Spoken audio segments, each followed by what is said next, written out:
तो फ्रेंड्स, स्वागत है आपका आकाश जी ट्वेल्थ चैनल पे। आज को हम बात करेंगे एनएसपी स्कॉलरशिप में मेरिट लिस्ट कब आएगा और कितने परसेंट वालों बच्चों का मेरिट लिस्ट में सिलेक्शन होगा, क्या क्या मेरिट लिस्ट में देखा जाता है और आप सेफ है या नहीं है, आपका सिलेक्शन होगा या नहीं होगा, अगर आपको इस बार स्कॉलरशिप मिल जाता है क्या नेक्स्ट ईयर भी स्कॉलरशिप मिलेगा, इस सारे जानकारी मैं आप सबको इस वीडियो में देने वाला हूं। तो वीडियो को कंप्लीट देखना जिससे आपको स्टेप बाय स्टेप इन्फॉर्मेशन आप मिल सके। अगर आप चैनल को सब्सक्राइब नहीं किए तो चैनल को सब्सक्राइब कर लीजिए, अपने फ्रेंड ग्रुप में शेयर जरूर कर दीजिए। चलिए स्टार्ट करते हैं जी। हम नेशनल स्कॉलरशिप पोर्टल पे वेबसाइट पे आ चुके हैं। तो आप देख सकते हैं प्री मैट्रिक स्कीम्स है, पोस्ट मैट्रिक स्कीम्स है, मिनिस्ट्री ऑफ माइनॉरिटी हो गया, डिपार्टमेंट ऑफ डिसेबिलिटीज हो गया, यूजीसी हो गया, स्टेट स्कीम हो गया, इन सब में मेरिट लिस्ट बनता है। केवल एक स्कीम को छोड़, इसका नाम है सेंटर सेक्टर स्कीम। अगर आप सीएससी स्कीम में तो इसमें मेरिट लिस्ट नहीं बनता है, ऑलरेडी इसमें बच्चों का सिलेक्शन हुआ रहता है। ठीक है, बाकी जितने भी स्कीम उन सब में मेरिट लिस्ट बना रहता है। किसी में 50% क्राइटेरिया रखा गया है, किसी में 60% रखा गया है, वो बच्चे फॉर्म को अप्लाई कर सकते थे। ठीक है, अब उसके आधार पर एक मेरिट लिस्ट तय किया जाता है। मेरिट लिस्ट जो है एक 2-3 केस पर निर्भर करता है आपकी जो मेरिट लिस्ट है, और उसके आधार पे आपकी मेरिट लिस्ट बनती है। ठीक है, अगर मैं यहाँ पे पिछले साल के बच्चों को दिखाऊं, आप देख सकते हैं यहाँ पे मैं आपको नाम तो दिखा नहीं सकता क्योंकि यूट्यूब गाइडलाइंस के खिलाफ रहेगा। आपको दिखा सकते हैं, ये मिनिस्ट्री ऑफ माइनॉरिटी अफेयर्स की स्टूडेंट है। इसको देखिए 6,000 रुपए का अमाउंट रिसीव हुआ है, किसी को 2300 अमाउंट रिसीव हुआ है, किसी को 9,020 अमाउंट। ये उनके कोर्स पे भी निर्भर करता है। ठीक है, लेकिन यहाँ मैं दिखा रहा हूँ आपको पोस्ट मैट्रिक, देख लीजिए 12th आर्ट्स के, 11th आर्ट्स के, 12th आर्ट्स के, 11th के, देख लीजिए। ठीक है, ये तो डिपेंड पूरा करता है। देख लीजिए यहाँ पे बहुत सारी लिस्ट निकल रखी है। अब इसमें कितनी लिस्ट निकलते हैं मैं पिछले साल के बेसिस पे आपको बताऊंगा, क्योंकि मेरिट लिस्ट का जो सिलेक्शन है ना, वो पूरा सिलेक्शन रेट पर ही होता है आपका। जैसे आप देख सकते हैं यहाँ पे 9,300 रुपए अमाउंट बच्चों को मिला है। और यहाँ पे मैं आपको दिखाता हूँ लास्ट 1961 लिस्टें निकली है हमारे स्टेट में, राजस्थान, जयपुर में आप देख सकते हैं यहाँ पे। और बाकी ऑल इंडिया में कितनी सारी लिस्ट होगी मिनिस्ट्री ऑफ माइनॉरिटी, वो आप खुद जान सकते होंगे। ठीक है, तो कहीं ना क्या मान सकते हैं, एक स्टेट में अगर 2,000 बच्चों का भी सिलेक्शन होता है, एक स्टेट में, एक सिटी के अंदर, ठीक है, जैसे जयपुर सिटी है, उसके अंदर अगर 2,000 बच्चों का सिलेक्शन हो रहा है तो कहीं एक अच्छी बात है। उसमें जिस बच्चों की परसेंटेज कमजोर है, कम है, उस बच्चों का नाम भी आ सकता है। ठीक है, तो यहाँ पे देख सकते हैं आप। ठीक है, डिपेंड करता है आपका डिपेंड करता है पूरा मेरिट लिस्ट को। देखिए सिलेक्शन प्रोसेस में आपको समझाता हूं। यहाँ पे जो फ्रेश कैंडिडेट का मेरिट लिस्ट तय किया जाता है, अगर आपको फ्रेश स्कॉलरशिप में पैसा मिल जाता है, सपोज डेट किसी बच्चे को यहाँ पे फ्रेश में उसको मिल गया 9,000 रुपए, उसको फ्रेश में मिल गए। ठीक है, वो बच्चा अगले साल दोबारा आएगा, एनएसपी स्कॉलरशिप में रिन्यूअल करेगा। क्या करेगा? रिन्यूअल करेगा। और रिन्यूअल करने का बेनिफिट ये रहता है कि फ्रेंड्स उसमें मेरिट लिस्ट नहीं बनता है। ठीक है, जो बच्चे इस बार रिन्यूअल कर रहे हैं चाहे किसी भी स्कीम के, उनका मेरिट लिस्ट नहीं होता है। Application final verified district office होने के बाद सीधा सेंड टू फॉर पेमेंट यहाँ पे हो जाता है। ठीक है, तो आपको ये समझना है। तो आपको पैसा लेना है, सबसे पहले पैसा लेना है। ठीक है, उसके बाद तभी आप अगले साल रिन्यूअल कर पाएंगे। अगर आपका मेरिट लिस्ट में सिलेक्शन नहीं होता, यहाँ तक कि पिछले साल काफी स्टूडेंट जिनका मेरिट लिस्ट में सिलेक्शन नहीं हुआ था, ठीक है, अटक गया था या कुछ हो नहीं पाया, तो इस बार वो एनएसपी का रिन्यूअल फॉर्म नहीं अप्लाई कर पाए, दोबारा से वो बच्चे फ्रेश स्कॉलरशिप का फॉर्म भरे हैं, दोबारा से उनकी मेरिट लिस्ट जनरेट होगी, तब जाके सेम प्रोसेस आपका होने वाला है। तो देखो मेरिट लिस्ट का जो क्राइटेरिया वो कितने बातों पर निर्भर करता है। देखो फ्रेश कैंडिडेट है, as the number of scholarship minorities available in the fix and limit. ठीक है, मैं यहाँ पे ऑल स्कीम की बात कर रहा हूँ, यहाँ पे माइनॉरिटीज को छोड़ दिया, यहाँ पे काट देते हैं हम यहाँ पे। ठीक है, हम यहाँ बात करें कि एक ऑल स्कीम में भी जितनी भी स्कीम है, चाहे प्री मैट्रिक है, पोस्ट मैट्रिक, यूजीसी, एआईसीटी, उसमें एक लिमिट होती है। जैसे एआईसीटी में 10,000 बच्चों को पर वर्ष सिलेक्ट किया जाएगा। ईशान उदय में यह मान के चलिए कि 4,000 बच्चों को पर ईयर सिलेक्ट किया जाएगा, जस्ट एक उदाहरण के लिए। ठीक है, मैं अभी बताया ना कि एग्जांपल कितना ईशान उदय में, लेकिन आप गाइडलाइंस पे देख लीजिएगा, इसके रिगार्डिंग वीडियो बनाएंगे ईशान उदय के बारे में, मेरिट लिस्ट के बारे में अगर आप कमेंट करते हैं तो। लेकिन यहाँ बात हो रही मिनिस्ट्री ऑफ माइनॉरिटी अफेयर्स का और बाकी स्कीम का।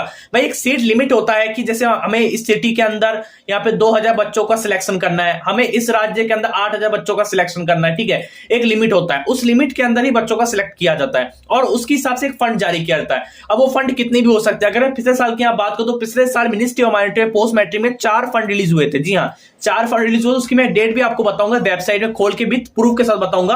ठीक है, इस वीडियो को कंप्लीट देखना।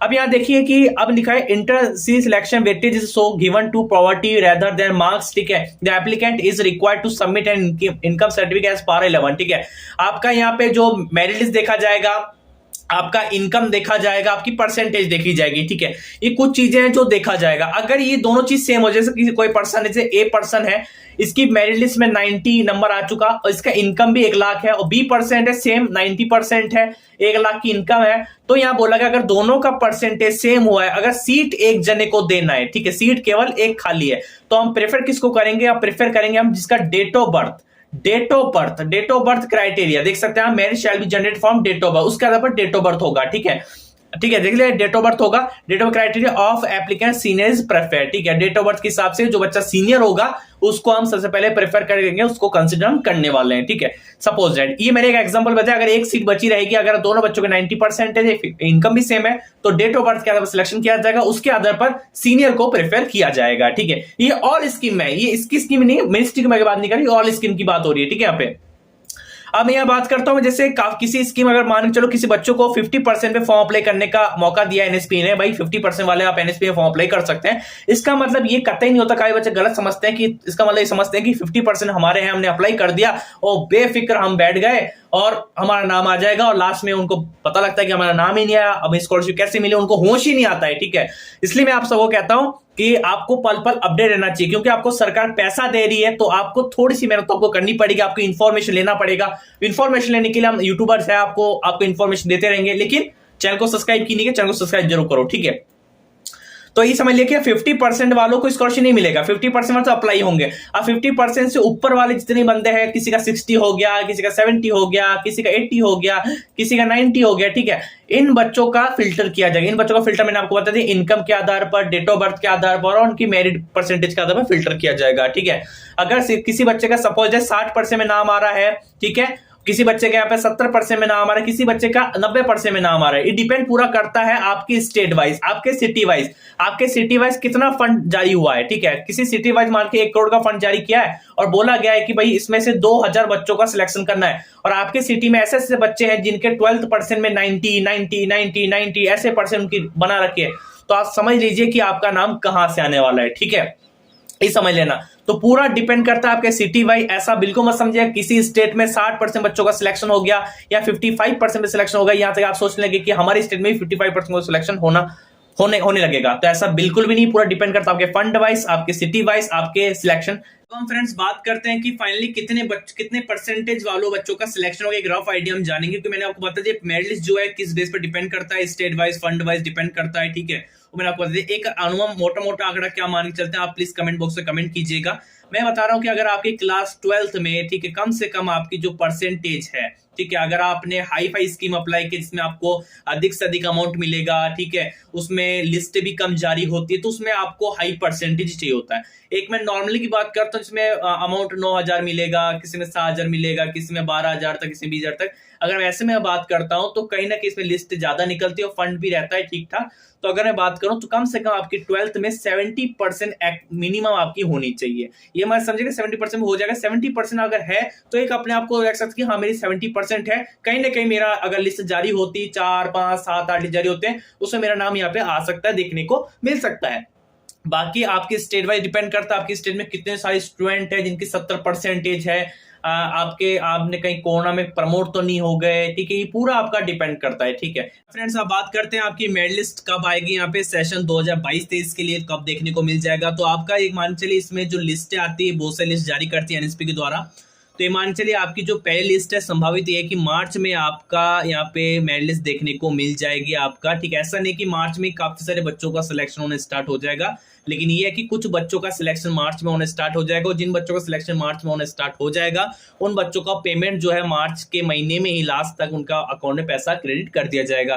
मार्च के महीने मेरिट जारी होती है, उसके बाद मेरिट लिस्ट के रूप होते हैं बहुत सारे, मार्च में हो गया, फिर उसके बाद अप्रैल में कुछ बच्चों को सिलेक्ट होगा, फिर अप्रैल के बाद कुछ फंड दोबारा आएगा तो मई में जारी होगा, मई के बाद कुछ फंड दोबारा आएगा, फिर जून में जारी होगा, ठीक है, कुछ बच्चे रह जाएंगे, तो इस प्रकार से। लेकिन एक बार मेरिट लिस्ट में आपका सिलेक्शन हो जाता है तो फंड धीरे धीरे मिल जाएगा, उसके बाद धीरे धीरे आपको पेमेंट होता रहेगा, ठीक है। तो फर्स्ट अटेम्प्ट में या जिन बच्चों का सिलेक्शन होता है फर्स्ट क्वार्टर में, फर्स्ट कुछ सिलेक्शन लिस्ट में उनका पेमेंट मार्च में कर दिया जाता है, उसके बाद फिर उनका लिस्ट धीरे धीरे फंड आने पर कर दिया जाता है, ठीक है।